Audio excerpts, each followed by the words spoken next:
You're about to watch Friday Night Frenzy on ABC 10.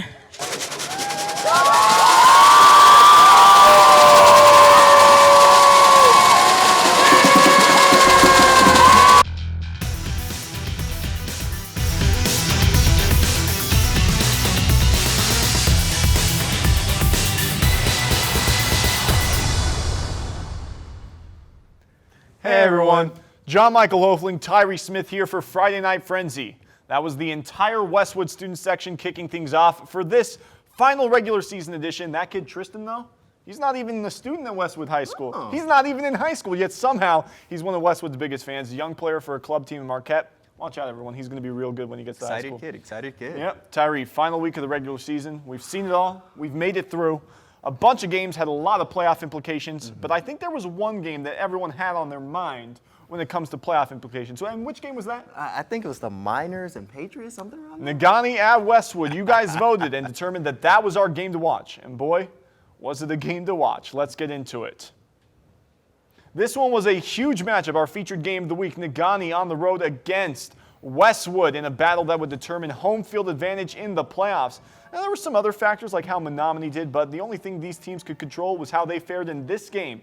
First, Westwood possession, Delangelo. He's going to drop back and find Eric Anderson on the slant over the middle with a lot of open field in front of him. If he didn't bobble that one, he probably would have taken that in. Westwood really favored the ground game in this one, but those moments where they let Taylor Delangelo loose made opponents pay. A couple plays later, Delangelo just takes it in on the quarterback sneak, reaching over and falling over the goal line for the first score. Patriots lead 8-0. Not a bad start, but it would get better. Ensuing kickoff, it's fumbled on the squib kick, and it gets recovered. Steven Kangas falls in it like if Charlie Bucket dropped the last golden ticket in the middle of the street. Oh, that's a good one. Yeah, exactly, man. You know what I'm saying. Patriot ball once again. Moments later, deja vu, Delangelo sneaking it in for touchdown number 2. Now, tell me, Tyree, who do you think's better at that, Delangelo or Tom Brady? I don't like Tom Brady, so D'Angelo. All right, I like that answer. Both of them, that's their specialty, 16-0. All facets, Westwood was great. Special teams, the punt return by Chad Pullman. And he finds space, he finds speed, he finds room, and he finds Green. Only one man to beat, but eventually trying to cut it back gets brought down at the 5-yard line. Oh, but not before one of the best punt returns we've seen all season. That would set up this touchdown run for Eric Anderson on the jet sweep, and Westwood. Boy, oh boy, this was supposed to be a close game. Very hard fought between the two squads fighting for home field, but Westwood came out of the gate swinging. On defense, they were just as good. They were getting after both Jason Waterman and the running back, Nash Hilliard. There, Waterman tries to take it. Not much luck there. Nagani struggled to get any offense going against a Westwood defensive line that just refused to give an inch. Westwood gets the huge win. This could really shake up the UPSSA polls. 42-14 over Nagani. Patriots now won 6 straight to end the regular season. Wow, I did not expect that. Really hot team, right? Really hot. Oh my goodness, did not expect that. Nagani was ranked above them, and that was a big win. Meanwhile, taking a look at some scores from around the UP, we're going to start with a couple of Delta County teams that are traveling downstate this week. The Eskimos traveled to Swartz Creek to try to slay the Dragons, and they'd be successful, winning this one 35-19. So I guess they get all that gold the Dragon was hoarding. Something around there. Gladstone Flippers. Not going quite as far as Eski, but they went to play against the Oscado Owls, and this one was a tough loss. Gladstone as Oscado gets the win, 40-0. That's a tough one to see, but we got more highlights. Tyree, take it away. I appreciate you, my man. Appreciate you. Down in Iron Mountain, the Mountaineers are looking to finish their season undefeated against the incoming opponents. I apologize. Go Big Miners. We pick it up in the second half.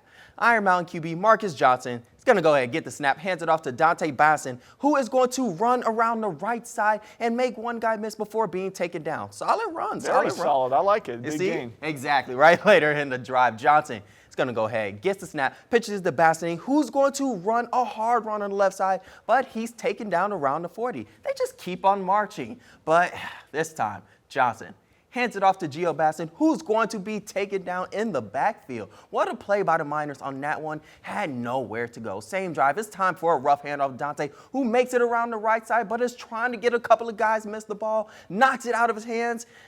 Miners, they're going to jump on that. Listen, ball security out of is bounds. important. Out of bounds. They keep it, though, right? I like that. Listen, go give it. Miners will battle all the way down to the goal line, make the play happen. Big man takes it up the end for an end zone. It would not be enough, though, as the Miners lose this one to Iron Mountain 42-18, finishing with the undefeated season. Iron Mountain going to be very tough. Over in Marquette, the Redmen were having their senior night, celebrating the fabulous Marquette senior high careers of 17 great athletes. They were welcoming in the Kingsford Flivers. Not the most incredible season thus far on the outside looking in when it comes to the playoffs, but they still got pride and the love of the sport to play for. Marquette, they were more focusing on playing their seniors in this one, so they weren't running a bunch of elaborate gotcha plays. They were just dominating the time of possession battle with solid runs, great pitches, little swing passes and screens going around the outside to get closer and closer and closer and closer to the goal line. Gain of 4 here, gain of 6 there. Doing what they have to, get a lot of third down conversions they were doing until finally they're in the red zone and Robert Apple drops a nice pass over the middle to his receiver for the score. Marquette went up early, and that touchdown makes it 31-0. Yeah, they were looking really good. Fourth quarter, more of the same from the Redmen. They just wanted to run out that clock. Runs right up the gut, and just when you think you got them, somehow they bounce to the outside and find more space, keep pushing downfield. However, this drive would not end the same way as that previous one.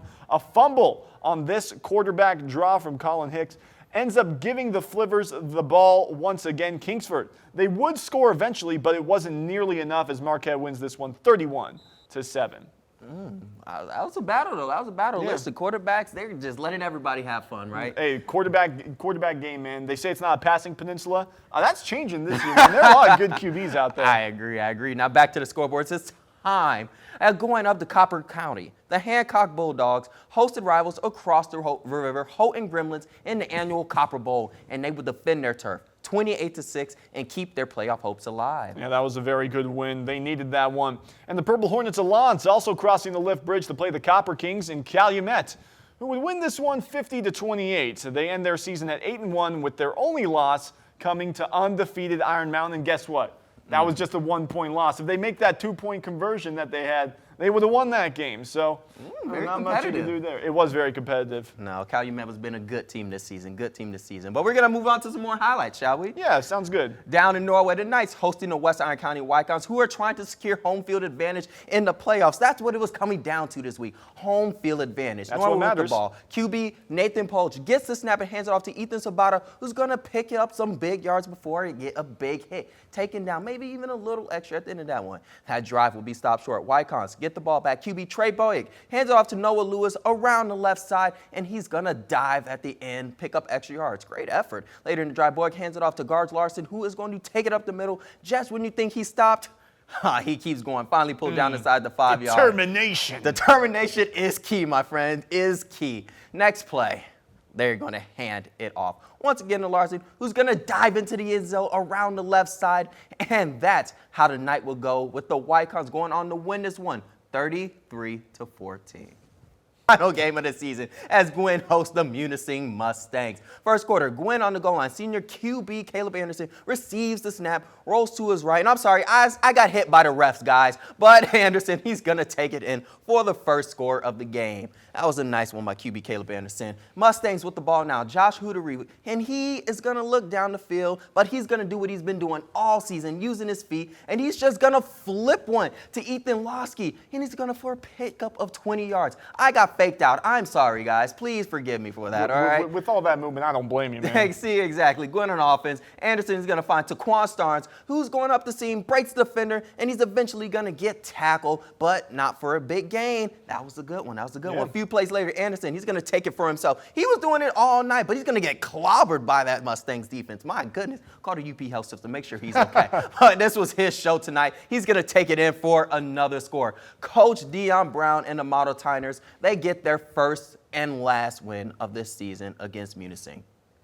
That was a good one, 34-7, the final in that one. Menominee went downstate to play the Hopkins Vikings. In what looks like a high-flying offensive game, the Maroons will be coming home the victors in this one, 48-35. to 38. A great offensive battle there. I like it. I like it. Finally, Salt Blue Devils traveled across the bridge once again, and I hope they have a MAC pass because the Gaylord and take the Blue Devils. Wait, what? No, that one was Spider-Man mean. I'm sorry, okay? I like Spider-Man. Sault Ste. Marie will be crossing the mighty MAC with the victory of 46-21. Yeah, Sue, you said Salt again, man. I did say, well, this is why you're here, yeah, my good this is man. why. We fix these things, all right? Exactly. Let's take a look at some 8-man Rapid River spreading breast cancer awareness at their last regular season home game against Superior Central. Senior Tyler Sudling in at quarterback looking down the field, and he finds nothing but green grass in front, breaks a couple defenders, and gets into the end zone for the touchdown. Rockets, they were on offense once again. Sunding passes to a receiver, but gets popped so hard by Jack Rondeau. The ball squirts into the hands of Parker Mackey